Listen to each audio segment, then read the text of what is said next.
امتهای گذشته هر کدامشان 300 سال و 400 سال و 500 سال و تا حتی میبینیم حضرت نوح علیه السلام که نص سری قرآن ذکر میکند 950 سال عمر کرده بودند. حالا یک انسانی که اگر 200 سال عمر کند یقینا 80 سال میتواند که در جهاد و در مبارزه و در قیام و صیام و در عبادت الله بگذراند. صحابه هم به فکر فرو رفتن، پیامبر اکرم صلی الله علیه و سلم هم به این فکر شدن که عمر امت من 40 سال و 50 سال و انتهای 60 سال و خیلی که بالا رود 100 سال می شود. حالا در طی این 100 سال 20 سال که انسان نوجوان هست، 20 سال در حالت نوجوانی عقل کم و بعد از 20 سال حالت به اصطلاح ما و شما قرش جوانی تا 40 سال، بعد از 40 سال هم آهسته آهسته قوت از چشم و دست و پا و از همه اعضا رفته. اینجا پیامبر اکرم صلی الله علیه و سلم در دل رسول خدا یک آرزویی پیدا شد که ای کاش امت من هم عمر طویلی می داشتن و عمر بلندی می داشتن تا اینکه الله را خوب عبادت می کردن. در این اثنا جبرائیل علیه السلام می آید سوره قدر را می آورد. انا انزلناه فی لیلة القدر و ما ادراک ما لیلة القدر لیلة القدر خیر من 1000 شهر. ای پیامبر ما قرآن را نازل کردیم در شب قدر. آیا میدانی شب قدر چیست و چی چیز تو را آگاه ساخت که شب قدر چیست؟ و ما ادراک ما لیلة القدر لیلة القدر خیر من 1000 شهر. شب قدر بهتر هست از 1000 ماه. سبحان الله. 1000 ماه اگر جمع بزنیم 1000 ماه هر سال 12 ماه، 1000 ماه را حساب بکنیم 83 سال و 4 ماه می شود. سبحان الله. یک شب از ماه مبارک رمضان را اگر الله تبارک و تعالی نصیب من و تو کرد 83 سال من و شما حرکت میکنیم به سوی الله، یعنی پیش میریم. طول عمر ارزش ندارد.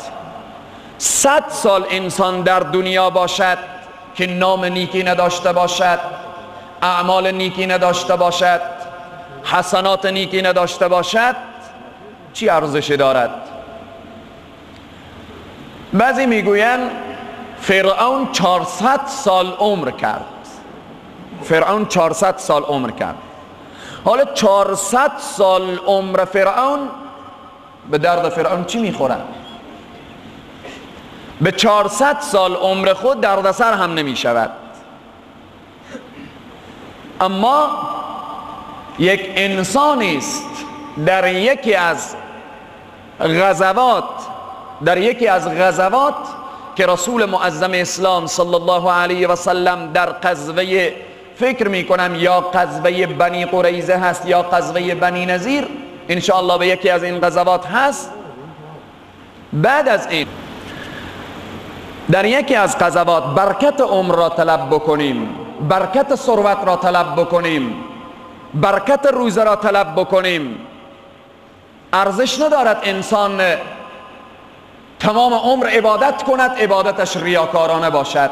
ارزش ندارد تمام عمر تلاوت قرآن بکند و تلاوتش ریاکارانه باشد، عجب باشد، سمعه باشد. یک آیه قرآن خالصانه باشد،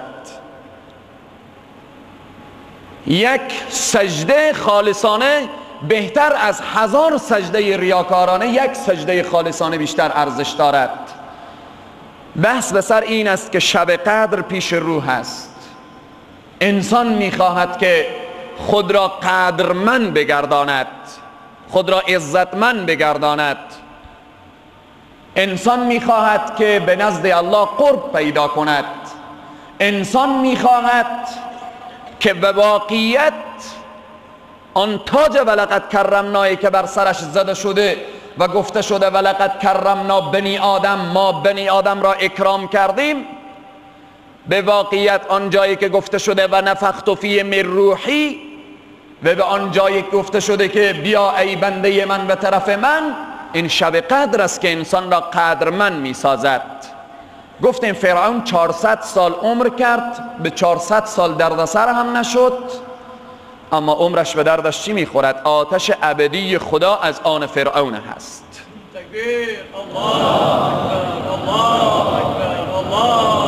آتش ابدی خدا.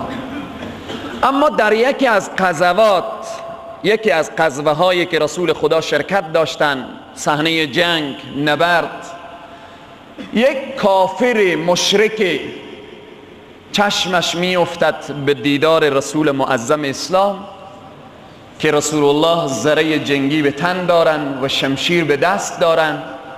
حالت معنویات رسول خدا با او شخص کشف می شود، نمایان می شود. اینجا سر تا پا عاشق شیدای رسول خدا می شود. یک انسان هست، شمشیر دارد، با رسول الله می جنگد، اما چشمش که به رسول الله می افتد عاشق می شود. بعد می آید می گوید اشهد ان لا اله الا الله و انک محمد رسول الله، من شهادت می دهم تو رسول خدایی، با تو ایمان آوردم. در کنار رسول خدا ناگه استاده می شود، علیه کفار می جنگد. در این اثنا کفار متوجه می شوند که این فرد که از ما هست، چرا ما را می زند، ما را می کشد. لحظات زیادی که اکثر از کفار را به جهنم می فرستد، اینجا کفار با خبر میشن که این مسلمان شده و در کنار رسول خدا قرار گرفته، اینجا میزنن این اصحاب رسول خدا را شهید میکنن. بعد رسول الله بالا سرش استاده میشوند.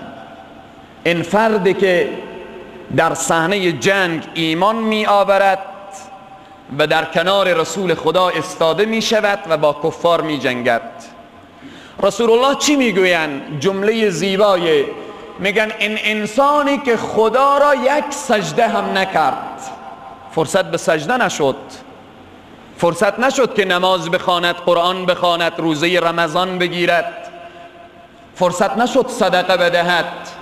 میفرمایند این انسانی که خدا را یک سجده هم نکرد، حوران بهشت منتظر این می باشند، حوران بهشت انتظار این را می کشند.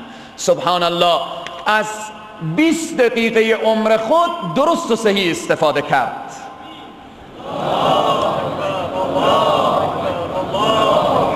شاید از ابتدای مسلمانیش تا به انتهای مسلمانیش 2 ساعت هم طول نکشیده، اما بهشت خدا، رضای پروردگار، حوران بهشت، همه اونها از آن اوست. اما فرعونی که 400 سال عمر کرد، از عمر خود هیچ بهره نگرفت، هیچ خیری هم ندید. پس شب قدر در دهه اخیر ماه مبارک رمضان که رسول الله صلی الله علیه و سلم می‌فرمایند که شما شب‌های تاق، شب‌های 21 و 23 و 25 و 27 و 29 رمضان را انتظار شب قدر را داشته باشید تا اینکه قدرمند شوید. حالا به یک شب امتهای گذشته 80 سال عبادت می‌کردند، 80 سال به جهاد بودن، به مبارزه بودن، 80 سال در عبادات شاقه مشغول بودن، اما از برکت رسول معظم اسلام صلی الله علیه و سلم، از برکت رحمت للعالمین، الله تبارک و تعالی یک شب را برای من و شما ارزانی کرده، شب قدر را که اگر هر انسانی نصیب شود و هر انسان شب قدر را دریابد، میدانین عمر انسان چقدر اضافه می شود؟ به یک شب 83 سال و چند ماه بر عمر انسان افزوده می شود.